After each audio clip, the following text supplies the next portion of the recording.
வணக்கம். கதிரவன் நியூஸின் காலை நேர தலைப்புச் செய்திகள். பாடசாலை மாணவர்களுக்கான முக்கிய அறிவிப்பு. 2026ஆம் ஆண்டில் தெரிவு செய்யப்பட்ட பாடசாலை மாணவர்கள் பிரிவினாக்களில் கல்வி பயிலும் மாணவர்களுக்கான பாதணி வவுச்சர்களை வழங்கும் திட்டத்தின் காலம் நீட்டிக்கப்பட்டுள்ளது. அதற்கு அமைய குறித்த வவுச்சர்களின் செல்லுபடியாகும் காலம் அடுத்த மாதம் 15ஆம் தேதி வரை நீட்டிக்கப்பட்டுள்ளது. இந்த திட்டத்தின் மூலம் பாடசாலை மாணவர்கள் பிரிவினாக்களில் கல்வி பயிலும் மாணவர்களுக்கு 3000 ரூபாய் பெறுமதியான பாதணி வவுச்சர்கள் வழங்கப்பட்டுள்ளன. குறித்த வவுச்சர்களின் செல்லுபடியாகும் காலம் இன்றுடன் நிறைவடையவிருந்த நிலையிலேயே இவ்வாறு நீட்டிக்கப்பட்டுள்ளது.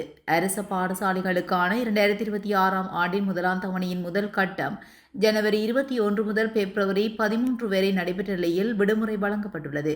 இந்த நிலையில் முதலாம் தவணையின் இரண்டாம் கட்டம் மார்ச் 3ஆம் தேதி முதல் ஏப்ரல் 10 வரை நடைபெறும் என கல்வி அமைச்சு தெரிவித்துள்ளமை குறிப்பிடத்தக்கது. இலங்கையில் வரி கட்டமைப்பில் பாரிய மாற்றங்களை கொண்டுவரும் நோக்கில் 2017ஆம் ஆண்டின் 24ஆம் இலக்க உள்நாட்டு இறைவரி சட்டத்தை திருத்துவதற்கான சட்டமூலத்தை அரசாங்கம் சமர்ப்பித்துள்ளதாக தகவல் வெளியாகியுள்ளது. நிதி அமைச்சர் அனுரகுமார் திசாநாயக்காவினால் கடந்த பிப்ரவரி மாதம் 24ஆம் தேதிக்கான விசேட வர்த்தமானி வெளியிடப்பட்டது. நாடாளுமன்றத்தில் இந்த சட்டமூலம் நிறைவேற்றப்பட்ட பின்னரே இவை நடைமுறைக்கு வரும் என அறிவிக்கப்பட்டுள்ளது. அத்தோடு காணி கட்டிடங்கள் அல்லது பங்குகளை விற்பனை செய்யும் போது கிடைக்கும் லாபத்துக்காக செலுத்தப்படும் வரி அதிகரிக்கப்படுவதுடன் தனிநபர்கள் மற்றும் பங்காளர் வணிகங்களுக்கு தற்போதுள்ள 10% வரி 15% உயர்த்தப்பட உள்ளது. அறக்கட்டளைகள் மற்றும் அரசு சார்பற்ற நிறுவனங்களுக்கு தற்போதுள்ள 10% வரி பாரிய அளவில் 30% உயர்த்தப்பட உள்ளதும் குறிப்பிடத்தக்கது. பட்டதாரிகளை ஆசிரியர் சேவையில் இணைப்பதற்கான போட்டி பரீட்சைக்கு முன் நிபந்தனையான பட்டப்படிப்பு தகுதியை நிறைவு செய்வதற்கான கால அவகாசம் திருத்தப்பட்டுள்ளது. இதன்படி 2023ஆம் ஆண்டு பிப்ரவரி மாதம் 10ஆம் தேதி முதல் 2026ஆம் ஆண்டு மார்ச் மாதம் 5ஆம் தேதி வரை பட்டப்படிப்பை நிறைவு செய்த 40 வயதுக்குட்பட்டவர்கள் தற்போது தேர்வுக்கு விண்ணப்பிக்க தகுதியுடையவராக உள்ளனர். இது தொடர்பான திருத்தப்பட்ட வர்த்தமானி அறிவிப்பு வெளியிடப்பட்டுள்ளது. முன்னர் வெளியான வர்த்தமானியங்கள் 2023ஆம் ஆண்டு பிப்ரவரி 10ஆம் தேதி முதல் 2025ஆம் ஆண்டு ஜூன் மாதம் 30ஆம் தேதி வரை பட்டப்படிப்பை நிறைவு செய்தவர்கள் மட்டுமே விண்ணப்பிக்க தகுதியுடையவர்கள் என அறிவிக்கப்பட்டிருந்தனர். இந்நிலையில் 2023ஆம் ஆண்டு பிப்ரவரி மாதம் 10ஆம் தேதி முதல் அரசு சேவையில் பணியாற்றி முறையான அனுமதியுடன் பதவி விலகிய நபர்களும் 2026ஆம் ஆண்டு மார்ச் மாதம் 5ஆம் தேதிக்கு முன் பட்டப்படிப்பை நிறைவு செய்திருந்தால் விண்ணப்பிக்க தகுதியுடையவர்கள் என புதிய வர்த்தமானியில் குறிப்பிடப்பட்டுள்ளது. பல்கலைக்கழக மாணவர்களுக்கு ஒரு முறை மாத்திரம் வழங்கப்படும் விசேட புலமை பரிசில் திட்டம் ஒன்றை நடைமுறைப்படுத்த தீர்மானிக்கப்பட்டுள்ளதாக தகவல் வெளியாகியுள்ளது.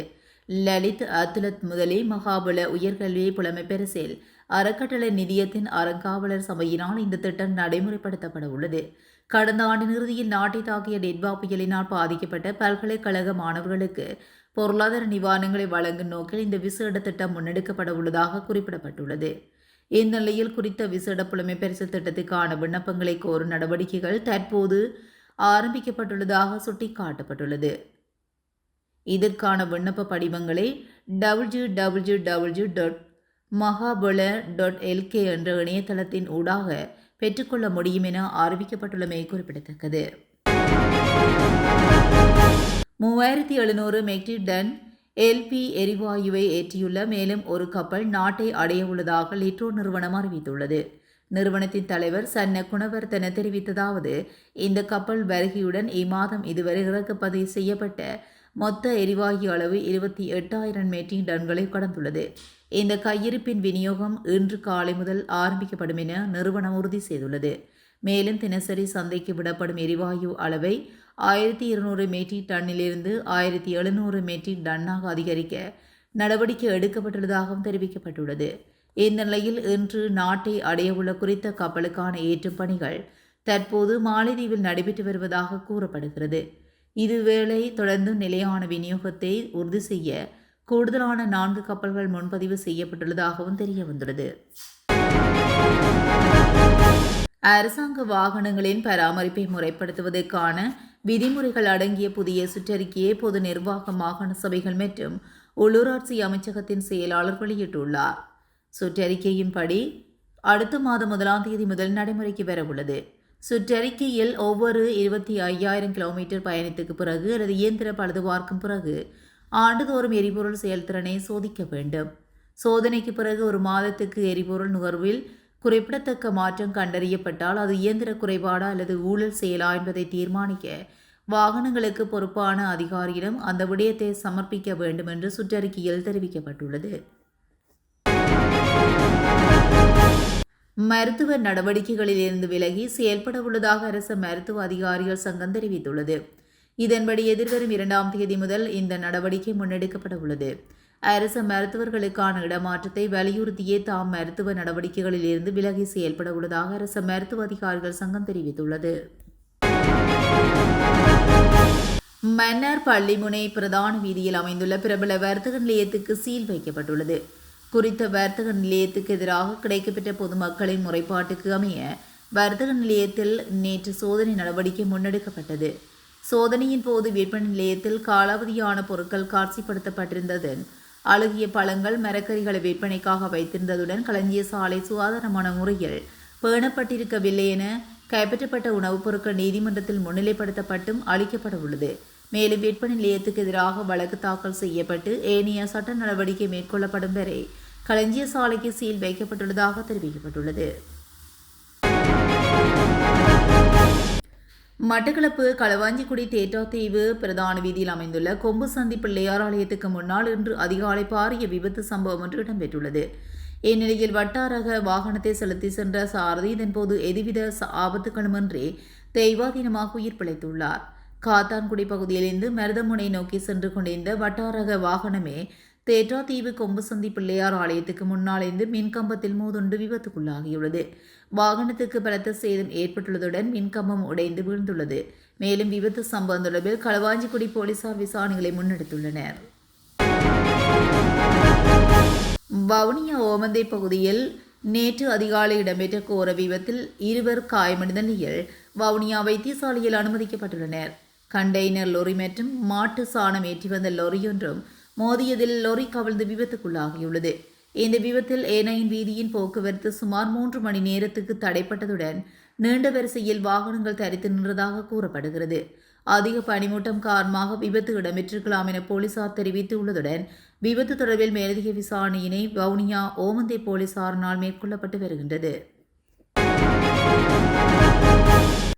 கொழும்பு வெள்ளம்பிட்டி சாதம்பத்த பகுதியில் வீட்டிற்குள் நுழைந்த குழுவினரால் கூர்மையான தாக்குதலுக்கு உள்ளானதில் ஒருவர் உயிரிழந்துள்ளார். இந்த கொலை நேற்று காலை இடம்பெற்றுள்ளதாக போலீசார் தெரிவித்துள்ளனர். கிராண்ட்பா சாதம்பத்த ஒருகடவத்த பகுதியை சேர்ந்த ஒருவரே வீட்டுக்கு வந்த அடையாளம் தெரியாத குழுவினால் கொலை செய்யப்பட்டுள்ளார். இவ்வாறு உயிரிழந்தவர் தற்காலிகமாக அந்த வீட்டில் வசித்து வந்ததாக போலீசார் தெரிவிக்கின்றனர். குறித்த வீட்டின் உரிமையாளர் தற்போது போதைப்பொருள் கடத்தல் வழக்கு தொடர்பாக விளக்கமறியலில் வைக்கப்பட்டுள்ளார். மேலும் போதைப்பொருள் கடத்தல்காரர்களுக்கு இடையிலான தகராறு காரணமாக இந்த கொலை நடந்திருக்கலாம் என்றும் சந்தேகப்படுவதாக போலீசார் தெரிவிக்கின்றனர். சம்பவம் குறித்து கிராண்ட்பாஸ் போலீசார் மேலதிக விசாரணைகளை மேற்கொண்டு வருகின்றனர். களுத்துறை, இரத்தினபுரி, காலி மற்றும் மாத்தறை மாவட்டங்களின் சில இடங்களில் இன்று பிற்பகல் 2 மணிக்கு பின்னர் மழையிலிருந்து இடியுடன் கூடிய மழை பெய்யக்கூடும் என வளிமண்டலவியல் திணைக்களம் எதிர்வு கூறியுள்ளது. இன்றைக்கான வானிலை முன்னறிவிப்பு தொடர்பாக அந்த திணைக்களத்தினால் நேற்றைய தினம் பிற்பகல் 2 மணிக்கு வெளியிடப்பட்ட அறிக்கையில் இது குறிப்பிடப்பட்டுள்ளது. எனினும் மேற்குறிப்பிட்ட இடங்களை தவிர நாட்டின் ஏனைய பகுதிகளில் பிரதானமான மழையற்ற வானிலை நிலவும் என்றும் இந்நிலையில் அதிகாலை வேளையில் நாட்டின் பல இடங்களில் ஆங்காங்கே பனிமூட்டம் காணப்படலாம் எனவும் அந்த நிலையம் மேலும் தெரிவித்துள்ளது. ஜனாதிபதியின் பணிப்புரைமைக்கு அமைய நாட்டில் போதைப் பொருளை தடுக்கும் நோக்கிலான முழு நாடுமே ஒன்றாக எனும் தேசிய திட்டத்தின் கீழ் நேற்று முன்தினம் வியாழக்கிழமை முன்னெடுக்கப்பட்ட சோதனை நடவடிக்கைகளில் சுமார் 725 பேர் போதைப் பொருட்களுடன் கைது செய்யப்பட்டுள்ளதாக போலீஸ் ஊடகப் பிரிவு தெரிவித்துள்ளது. அத்துடன் தடுப்பு காவல் உத்தரவு பெற்ற 14 பேர் கைது செய்யப்பட்டுள்ளதுடன் சட்டவிரோத சொத்துக்கள் தொடர்பான விசாரணைகளுக்கு அமைய ஒருவரும் கைது செய்யப்பட்டுள்ளனர். இதேவேளை 738 சோதனைகள் நடத்தப்பட்டுள்ளதுடன் 3 பேர் புனர்வாழ்வு நிலையத்துக்கு அனுப்பி வைக்க பரிந்துரைக்கப்பட்டுள்ளனர். காலி பெந்தோட்டை போலீஸ் பிரிவுக்கு உட்பட்ட கடற்பரப்பில் நீராட சென்ற 2 இளைஞர்கள் நீரில் மூழ்கி உயிரிழந்துள்ளனர். இந்த சம்பவம் 26ஆம் தேதி மாலை இடம்பெற்றுள்ளதாக தெரிவிக்கப்பட்டுள்ளது. உயிரிழந்த இருவரும் வேறுவலை பகுதியைச் சேர்ந்த 25 மற்றும் 29 வயதுடைய இளைஞர்கள் என தெரிய வந்துள்ளது. இதனையடுத்து மேற்கொள்ளப்பட்ட தேடுதல் நடவடிக்கையின் போது 25 வயதுடைய இளைஞரின் சடலம் மீட்கப்பட்டுள்ளது. மற்ற இளைஞரான 29 வயதுடையவரின் சடலத்தை தேடும் பணிகள் கடற்படையினர் மற்றும் பிரதேசவாசிகளின் உதவியுடன் தொடர்ந்து முன்னெடுக்கப்பட்டு வருவதாக போலீசார் தெரிவித்துள்ளனர். இந்த சம்பவம் தொடர்பான மேலதிக விசாரணைகளை பெந்தோட்டை போலீசார் மேற்கொண்டு வருகின்றனர்.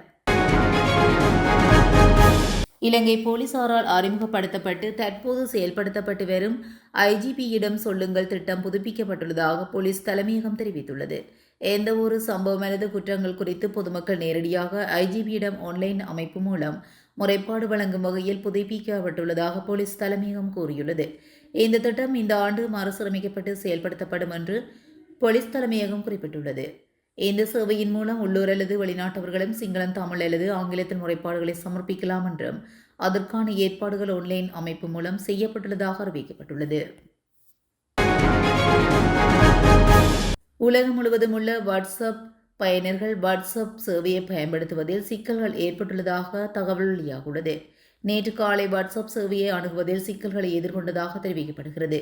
இதன் காரணமாக ஐபோன் பயனர்கள் அதிகம் பாதிக்கப்பட்டுள்ளதாக கூறப்படுகிறது. இந்த சிக்கல்கள் தொடர்பாக டவுன்டெக்டர் இணையத்திலிருந்து பல முறைப்பாடுகள் கிடைத்துள்ளதாகவும் இந்த ஊடக அறிக்கையில் தெரிவிக்கப்பட்டுள்ளது. இருப்பினும் பெரும்பாலான ஆண்ட்ராய்டு பயனாளர்களுக்கு இந்த சேவை வழக்கம் போல இயங்குவதாக ஊடகங்கள் மேலும் தெரிவித்துள்ளன. இந்த சம்பவம் குறித்து வாட்ஸ்அப் அதிகாரப்பூர்வ அறிக்கை வெளியிடவில்லை என்பதுடன் பெரும்பாலான பயனர்களுக்கு இந்த சேவை வழக்கம் போல் செயல்படுவதாக ஊடக அறிக்கைகள் கூறுகின்றன. இத்துடன் கதிரவன் நியூஸின் காலை நேர தலைப்பு செய்திகள் நிறைவடைகின்றன. தொடர்ந்தும் செய்திகளோடு இணைந்திருக்க கதிரவன் நியூஸுடன் இணைந்திருங்கள். நன்றி, வணக்கம்.